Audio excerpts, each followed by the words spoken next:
Bom dia, pessoal. Tudo bem? Bom, primeiramente eu vou dar uns recados aqui a respeito da primeira atividade que vocês fizeram, né? Que houve um erro no gabarito ali na questão 1, da atividade 1, e ela foi anulada e os pontos atribuídos a todos os alunos. Tudo bem? Então vamos começar aqui a aula. Na última aula nós vimos que existem 4 grandes períodos filosóficos, né? A filosofia antiga, a filosofia medieval, a filosofia moderna e a filosofia contemporânea, né? E dentro desses períodos, nós temos várias escolas e correntes filosóficas, né, que nos ajudaram a desenvolver o conhecimento científico que nós temos hoje, né? E nós começamos a analisar ali a filosofia antiga, né, com o estudo dos filósofos pré-socráticos, né, e depois entramos na socrática, né? A gente viu que os pré-socráticos foram os primeiros filósofos, né, e que o paradigma rompido ali pela filosofia antiga, né, foi fugir dos mitos, né, para a explicação da realidade, né? A maior parte dos mitos, né, tentava explicar, né, a origem do homem, né, e os fenômenos naturais, né? A colheita, a chuva, mar, sol, né? Então, os pré-socráticos eles se preocupavam em explicar racionalmente o cosmos, né, a meteorologia, né, e os fenômenos da natureza né, de um modo geral, né? E por isso essa busca racional, né, pela origem de todo o universo, ela era chamada de cosmologia. Inclusive, é o nome dessa primeira escola, né, da filosofia antiga, chamada de pré-socrática ou cosmológica. E nós vimos a segunda principal escola da filosofia antiga, que entra ali a figura de Sócrates, né, e assim, a mudança drástica de pensamento que ele propunha, né? Enquanto os filósofos, né, eles estavam tentando entender a origem racional do universo, Sócrates ele introduz, né, questões mais humanas nos seus questionamentos, né? Ou seja, ele buscava questões ali relacionadas à vida do ser humano, né, e às marcas que o ser humano deixa no mundo, né? Então, há uma mudança completa aqui de foco, né? Aquele foco que estava antes em entender, né, a origem de tudo, né, depois de Sócrates, era de entender o que o ser humano fez a partir desse universo, né? Além disso, a gente viu ali a briga, né, de Sócrates com os sofistas, né, os sofistas que eram os professores particulares da Grécia, né? Eles ficavam percorrendo a Grécia ali, dando aula de retórica, de argumentação, para quem pudesse pagar pelo conhecimento. E Sócrates ele não tolerava isso, né? Então ele travou uma briga ele ferrenha com esses professores, né, com os sofistas, né, em razão desse choque de princípios, né? Enquanto os sofistas, né, eles achavam que sabiam de tudo, né, Sócrates ele reconhecia sua ignorância. Eles cobravam para ensinar, Sócrates ensinava de graça, né? Eles buscavam por prestígio, né, e Sócrates vivia como um andarilho na Grécia, né? Inclusive, essa briga, né, foi um dos motivos que levaram, além dos motivos políticos, né, que levaram à condenação de Sócrates à morte. Mas, enfim, né, vamos dar continuidade aqui com a análise do período antigo, né, ainda na escola socrática com Platão. Vou colocar aqui o slide. Slide 3. Né? Bom, Platão ele foi o principal discípulo de Sócrates, né? E tudo que se sabe de Sócrates hoje, né, vem dos diálogos que foram publicados por Platão, né? Após a morte de Sócrates, Platão ele fundou a academia dele para dar continuidade ao legado socrático, né? Só que ele desenvolveu, né, novas teorias, né, principalmente em relação ao conhecimento e sobre política. E a primeira dessas ideias novas de Platão, ela tem origem assim no método socrático, né, no método maêutico que foi desenvolvido por Sócrates, né? E essa teoria de Platão, ela chamava de dialética, né? Assim como no método socrático, Platão ele gostava dessa questão, né, essa técnica oral de diálogos, né? Só que ele aperfeiçoou o método, mas mantendo a mesma essência proposta por Sócrates, né? A técnica dele era de se obter uma nova ideia, né, que ele chamava de síntese, e que essa ideia ela viria de duas ideias opostas, a tese e a antítese. Ou seja, na ideia de Platão, o diálogo filosófico ele ficaria muito mais rico porque aproveitaria assim, as melhores ideias de cada lado. E a essência aqui, pessoal, é a ideia de refutação, né? E de reconhecimento de equívocos. E como é que isso funcionava, né? Em primeiro lugar, se define uma tese, né, como sendo uma possível verdade. Depois se define uma antítese, né, que vai negar essa tese, né? E no embate, né, entre a tese e a antítese surge a síntese, né? E a síntese ela pode dar origem a outra tese e começa um novo ciclo, né? Outra importante e a mais importante, né, teoria proposta por Platão era em relação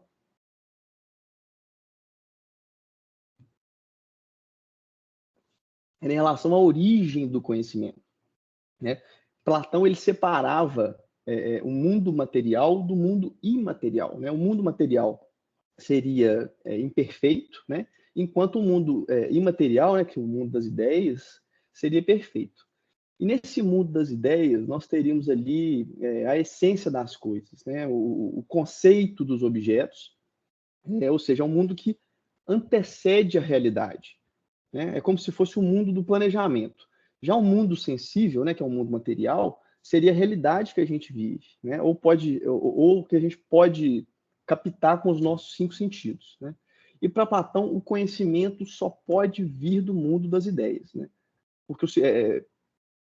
Porque segundo ele, o mundo sensível ele é falho, né? Porque os nossos sentidos podem nos enganar, né? E o mito da caverna, pessoal, que eu falei para vocês, salvo engano, na primeira aula, ele trata exatamente disso, né? O mito da caverna ele é um mito proposto criado por Platão, né? Que nossos sentidos podem nos enganar, porque a realidade é perfeita.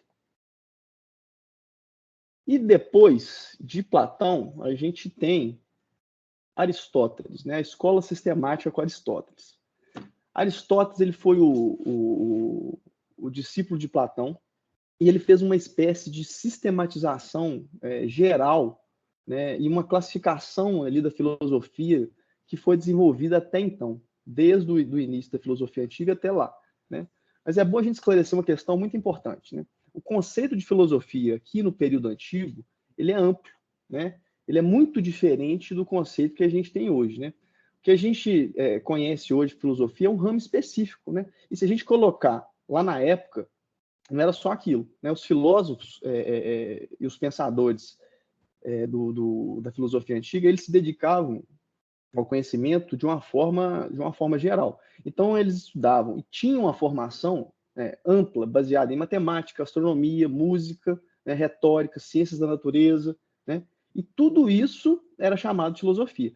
Então, Aristóteles, né, ele é o pensador que vai pegar dentro desse conjunto de saberes, né, chamado filosofia, e classificar e separar as espécies de conhecimento ali, né? Ou seja, ele vai colocar cada ciência ali no seu quadrado, né?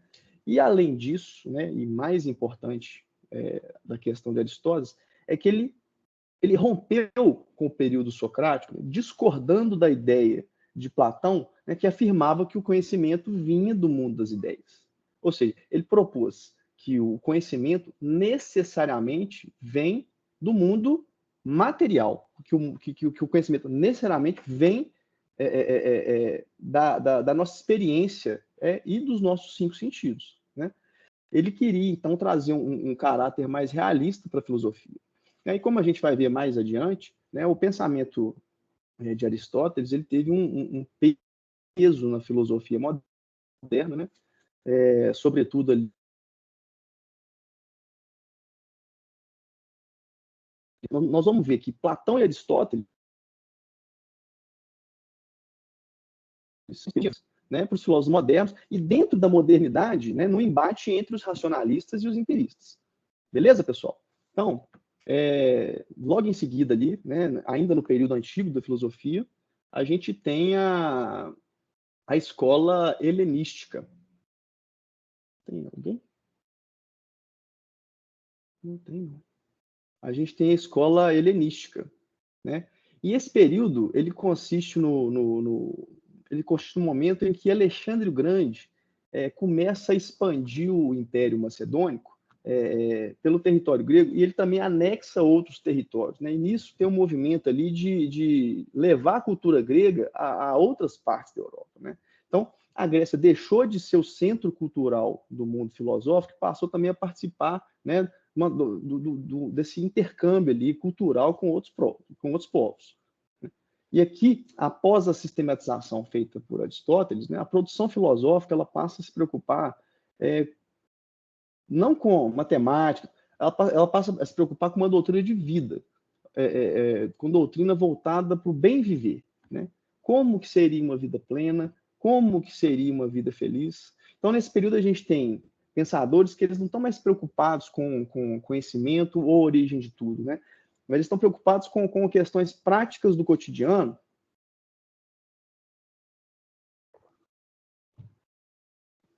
para se conseguir uma vida ali feliz e virtuosa, né?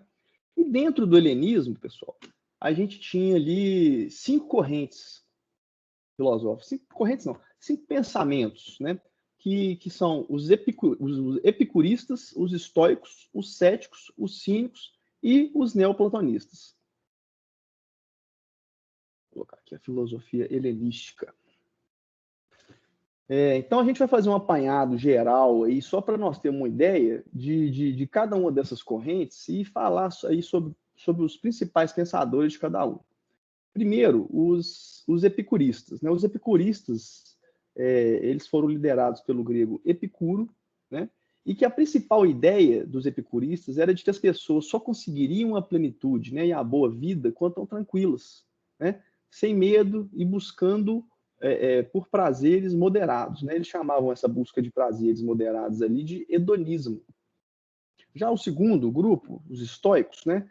Eles são liderados pelo filósofo Zenão, né? Eles tinham como fundamento o cosmos, ou seja, para o estoico, a pessoa só era feliz de acordo com a ordem cósmica, ou seja, o universo é que escolhe quem que vai ser feliz, né? Cabe então às pessoas, né, aceitarem o seu destino e serem felizes com suas vidas como elas eram, né? Eles afirmavam que a gente até podia compreender a ordem universal, mas que o homem não era capaz de alterar essa ordem. Beleza?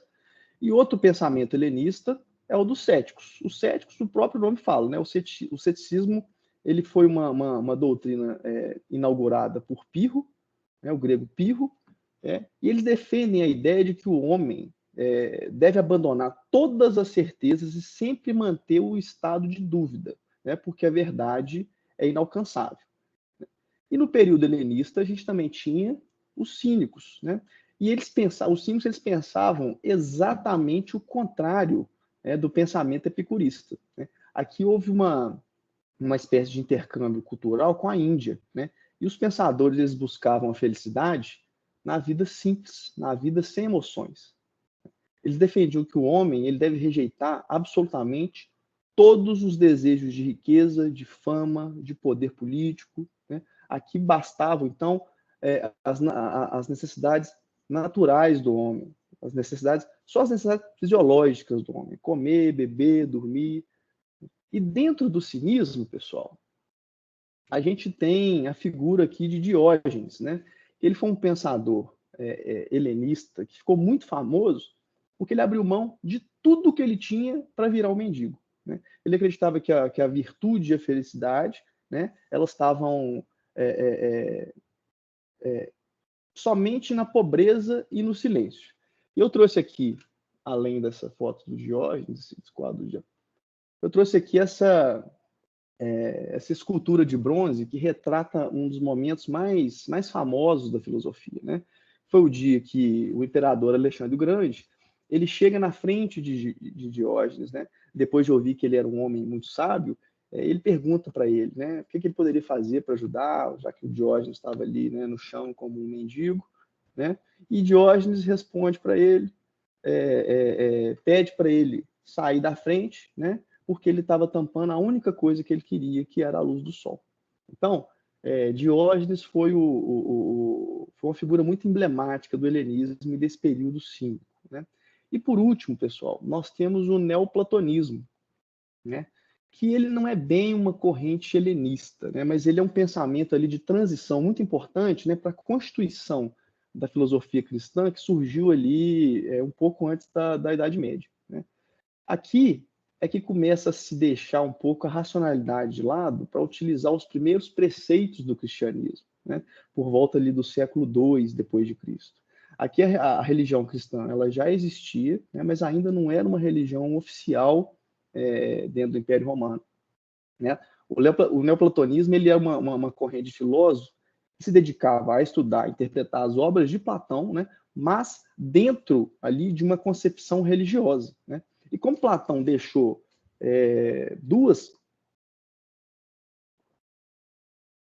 ali duas categorias de mundo, ou seja, um mundo material e um mundo imaterial, né? Para eles, né, a interpretação dos textos de Platão legitimava esses preceitos religiosos. Então, os neoplatonistas, além de filósofos, eles podem ser considerados ali uma seita religiosa. E como é que eles interpretavam Platão, né? Eles afirmavam que existia um mundo material, né, um mundo sensível, né? Existia um mundo das ideias, e acima, né, dessas duas realidades havia uma outra realidade suprema, né, que seria a figura de Deus. Ou seja, para eles, Deus criou primeiro o intelecto e, a partir disso, o restante foi criado. E essa, pessoal, foi a chave, né, que deu influência para a escola patrística, que é a próxima, né, que é a primeira corrente do período, do período filosófico medieval, que a gente vai começar a estudar agora. Vou passar aqui, deu o slide.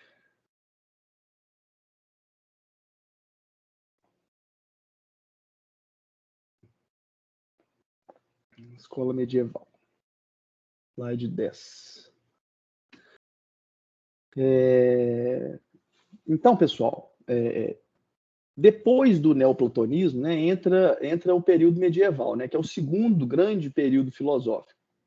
E aqui, né, a racionalidade é o próximo paradigma, né, que vai ser quebrado. Só que agora não é pela mitologia, né, é pela religião.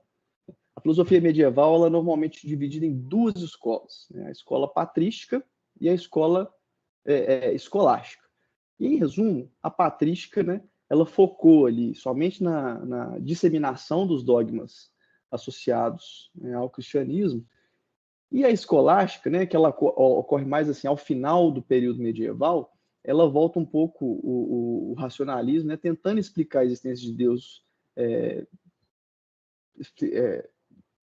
a existência de céu, de inferno, mas com a razão. Mas aí a gente vai se aprofundar um pouquinho em cada um, né, começando pela patrística, né? A escola patrística, ela tem esse nome porque é a filosofia que se formou pelos pais da Igreja Católica, né? Pelos pais do pensamento cristão. Então, a escola patrística ela tem seu início a partir da divulgação ali, das cartas de Pedro e Paulo, né? Que fundaram a religião cristã, né? Os pensadores da patrística, então, eles se inspiravam, né, na filosofia grega, né? Em razão ali da proximidade de períodos, né? Mas para fazer uma defesa do cristianismo, né? E quando isso? Quando a religião começou a se espalhar para a Europa. Mas mesmo se espalhando, né, com muita rapidez, a religião ainda enfrentava muita resistência. Então, os filósofos patrícios estavam basicamente criando as primeiras regras de que viria a ser o cristianismo, né, e o pensamento filosófico cristão, né, no intuito de quebrar essa resistência. Ou seja, eles estavam fundamentando as primeiras bases da Igreja Católica, né, para somar, né, com os escritos da Bíblia, dos evangelhos deixados pelos apóstolos, e convencer as pessoas, né, que somente seguindo essas premissas elas seguiriam o caminho do bem e teriam ali o seu lugar no paraíso, né, no seu lugar no céu.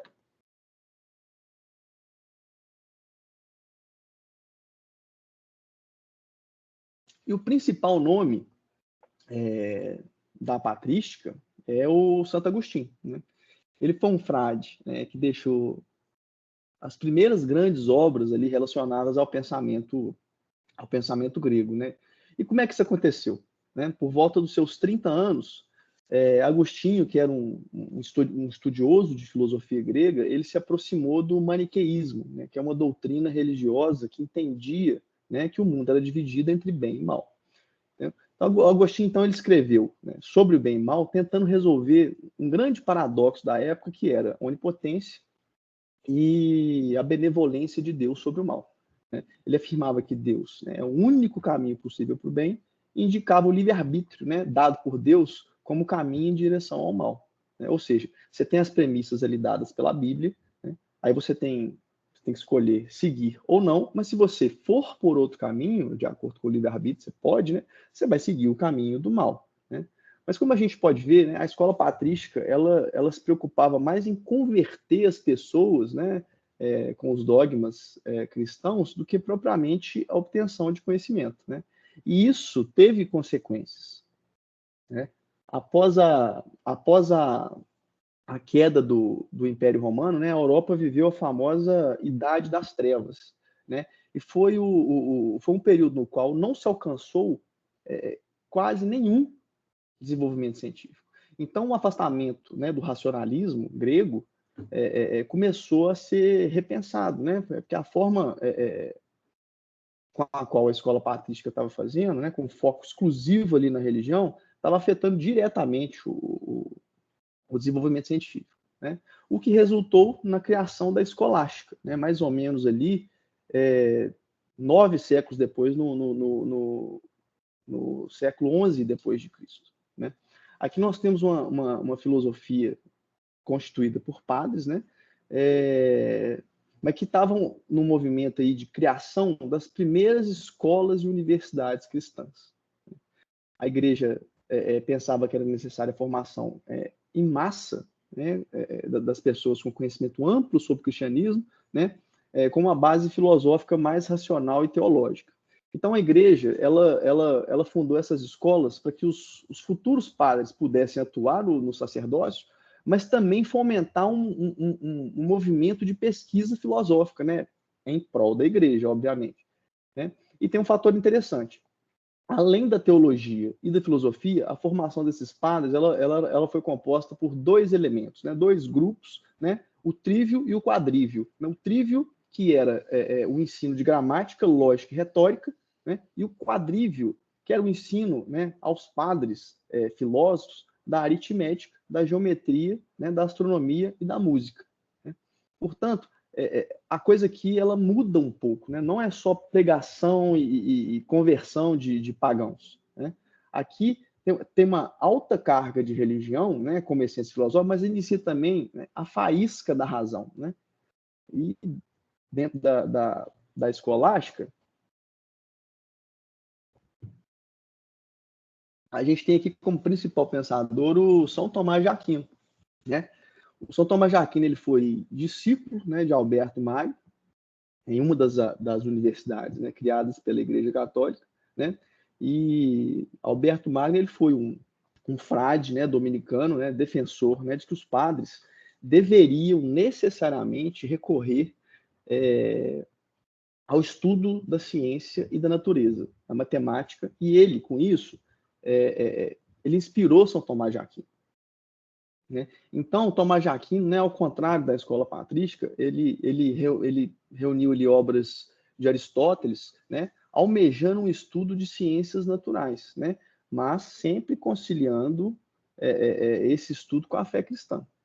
E já no final da escolástica, a religião, né, ainda era a essência da filosofia, mas iniciou ali um movimento em prol da razão. E esse movimento em prol da razão é o chamado Renascimento, né? O movimento renascentista. Você pode entender, é o renascimento da razão. Né? E o movimento renascentista ele tinha como principal característica a razão como base do conhecimento. Né? E esse movimento ele passou a reivindicar uma liberdade em contraposição, né, ao poder da igreja. E com isso, pessoal, o conhecimento na Europa, que antes estava limitado ali somente aos monastérios, né, e as universidades criadas pela Igreja Católica, né, esse conhecimento ele passou a ser requerido também pelos outros intelectuais. Então ele começou um conflito entre intelectuais e religiosos, né, que culminou na mudança, né, nessa mudança de paradigma próximo período filosófico, no qual a racionalidade volta, né? A razão volta a se sobrepor, só que agora, ao invés dos mitos, né, se sobrepõe a religião.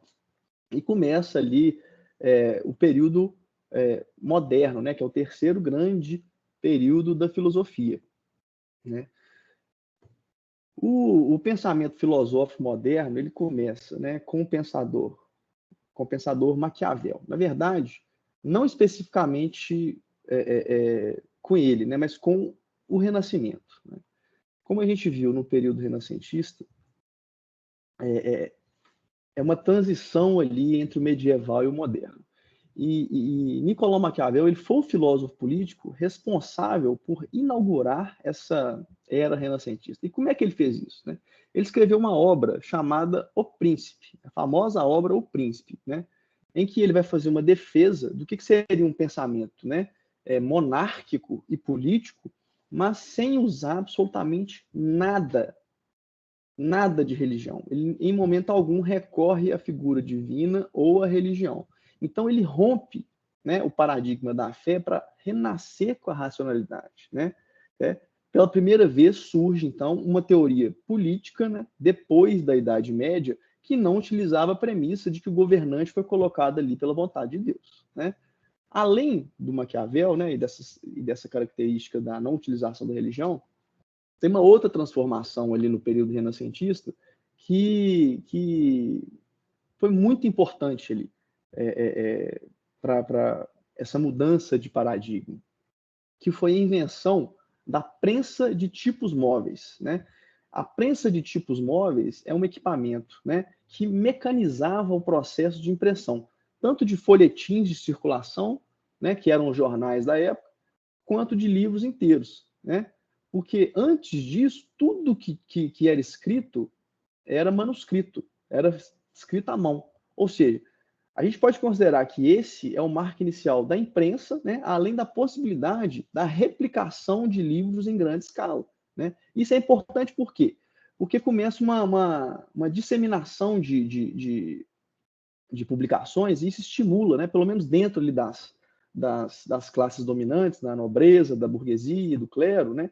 Estimula ali o hábito da leitura, né? Então, se antes a gente tinha uma maioria absoluta de analfabetos na população, agora a gente começa a ter alguns setores da população, né, principalmente na burguesia, e parte da nobreza que ainda não era alfabetizada, né, e eles que buscaram aprender a ler. E isso é a essência do pensamento filosófico moderno, que tinha como premissa, né, que tinham dois objetivos principais, né, que era a divulgação científica e a mudança do pensamento medieval ali, que era voltado à fé cristã para a explicação da realidade, né? Então, aqui nasce efetivamente a filosofia moderna, né, entre os séculos XV e XVIII, né, termina ali na Revolução Francesa, né? E esse início da modernidade, né, fazendo um salto, né, aqui do Renascimento para o que seria a modernidade mesmo, né, ele é marcado tanto dentro da filosofia quanto em outras áreas, né, de uma busca pela ciência de um modo geral, né, pelo conhecimento racional, né? Por isso que nós temos nesse período, né, filósofos como Galileu, que além de filósofo, né, é cientista, físico, astrônomo. Nós temos Isaac Newton, né, que foi o pai da física. Para eles, a religião não deve servir para responder às questões científicas. E nisso, né, dentro da modernidade, surgiram duas correntes, né, que são, né, os empiristas e os racionalistas. Os racionalistas, né, é um movimento encabeçado ali por René Descartes, ele propunha que o verdadeiro conhecimento só é possível por meio da razão. Nada pode ser considerado verdadeiro se não tem uma explicação racional por trás, né? Tudo tem que ter uma explicação lógica, né? E por isso, para os racionalistas, né, o conhecimento vem antes da experiência. E de outro lado, a gente tem o empirismo, né, encabeçado ali por John Locke, e que vai defender o contrário, né? Vai defender que o conhecimento é adquirido somente a partir da experiência. Tudo que nós conhecemos necessariamente, né, vem ali dos nossos 5 sentidos. E olha que interessante, né? Mais uma vez aqui, né, a gente tem esse debate, né, que resultou na ruptura ali da escola socrática, quando Aristóteles discordou, né, de Platão a respeito do mundo das ideias, né, como fonte de conhecimento. Então, o embate entre racionalistas e empiristas se resume a isso, né? A corrente racionalista, ela acha que o conhecimento nasce com o ser humano, né, e prescinde qualquer experiência sensorial, ou seja, a mente por si só, separada do corpo, já é capaz de produzir o conhecimento, né? Podemos chegar ali à verdade somente por um trabalho lógico da mente. Por exemplo, para estabelecermos que 2 mais 2 é 4, a gente não precisa dos nossos sentidos, né? E tem uma corrente empirista, né, que acha que o conhecimento só passa a ser possível depois que nós vemos ou sentimos algo, né? Então, para os empiristas, nada existe em nossa mente, né, que não tenha surgido nos 5 sentidos, né? A mente e o corpo, elas são inseparáveis, e quando a gente nasce, né, a nossa mente é um quadro em branco, e ao longo da vida a gente vai preenchendo esse quadro, adquirindo conhecimento. Entenderam, pessoal? Só que é o seguinte, surge ali, né, um movimento dentro da Idade Moderna que é o criticismo, né, que é a ideia de Immanuel Kant. Ele vem, esse que está no meio aí dos dois, no slide, né? Ele buscando resolver esse impasse, né, entre os racionalistas e os empiristas, né, ele fala que uma coisa não existe sem a outra, né? Ele fica em cima do muro ali, dizendo que o conhecimento é o resultado do contato do sujeito com o mundo, né? Ou seja, primeiro nós temos a experiência sensível, né, com os 5 sentidos, para depois os dados serem levados para o nosso intelecto, né, para serem articulados e pensados.